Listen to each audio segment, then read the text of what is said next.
Hey everyone, Peter from DanceHub here with part 2. Make sure you check out part 1 if you haven't already, because today we will be expanding upon it.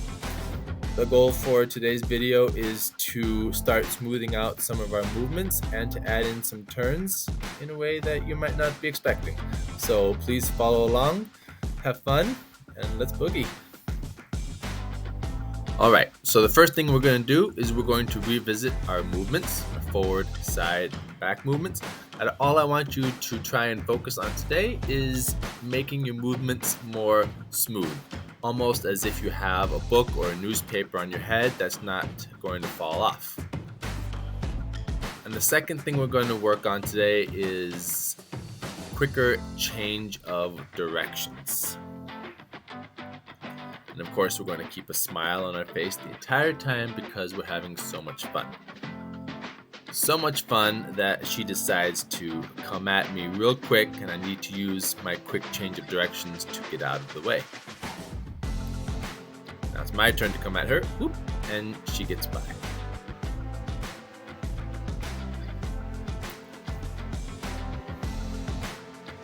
The second thing we're going to do is we're going to work on some more of our partnering exercises. So if you remember from part 1, we had a mirroring exercise where we were stationary. This time what we're going to do is we're going to add in our movements into our mirroring exercise. Right? So we're still doing the same mirroring, but now we can add different elements.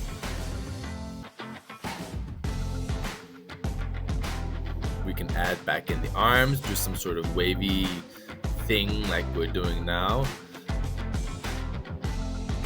And also stopping. Stopping is just as important as moving. And this is a great exercise for the followers to develop a little bit more sensitivity.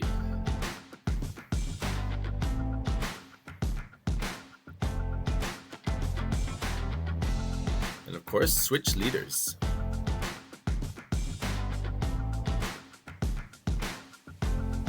Next up, we have another exercise, which is one of my favorites, which is starting to introduce our turns, finally, right? So what we're going to do is get our hands moving, and then the leaders are going to move around the followers who are stationary. And the objective here is to not only figure out our partner's body limitations, right? Maybe the shoulders can't go up all the way, but now it's also trying to see if we can tangle each other up, right? Keeping those hands together, tangling up and getting untangled. And now we're doing the same exercise, but opposite. So now the leaders are stationary and the followers are moving.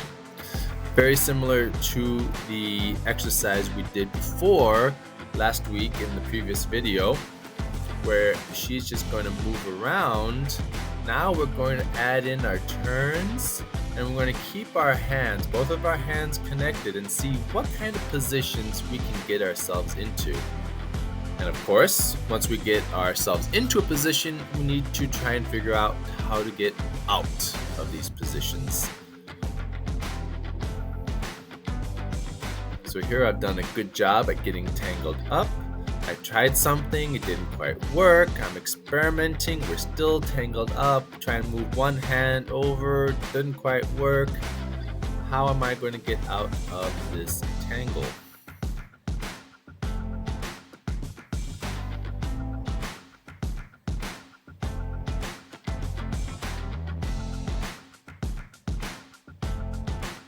And as she's following her hand around, we are able to get out of it. And of course, switch leaders and see what kind of weird things you can get into. And for our final partnering exercise for the day, we're going to be adding back in our movements. So, the same exercises we did in the past 2, the only thing that changes is we're going to add in movements for both partners. The more tangled up you can get, the better.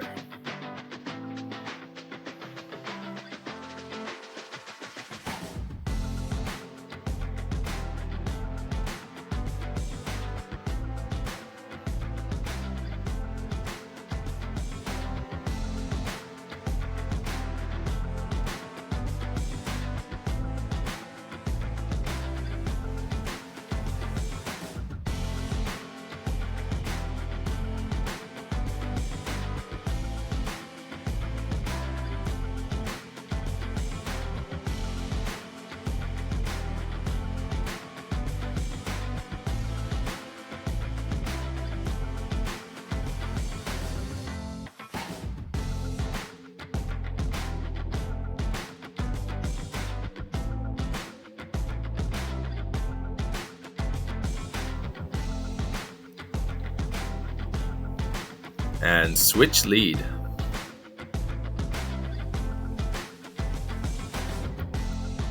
Good. So for the next two parts, we're going to add in a rhythm, and later on we're going to add in a new rhythm.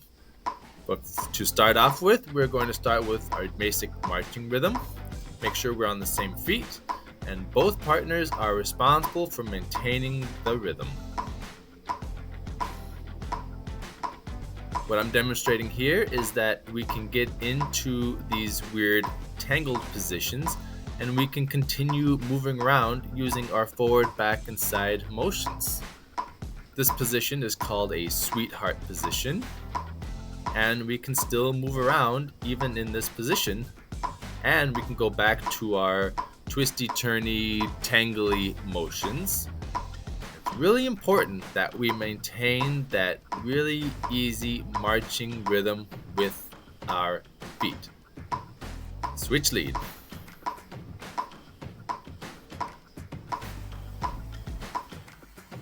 All right, time for a new rhythm.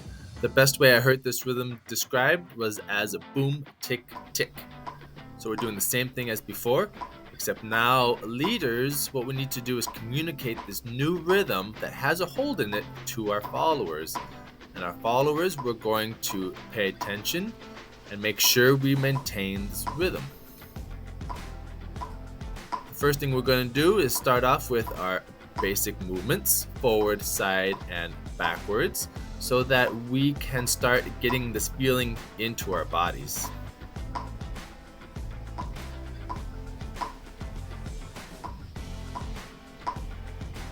It's really important that we maintain this rhythm so that when we start doing crazier things like we're about to do, that will always come out on the proper foot. Walk, walk, hold. Walk, walk, hold. Tick, tick, boom. Tick, tick, boom.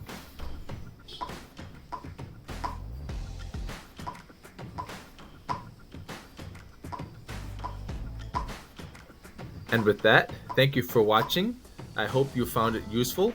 If you did, please like and subscribe for more videos coming soon. All right, I'll see you next time.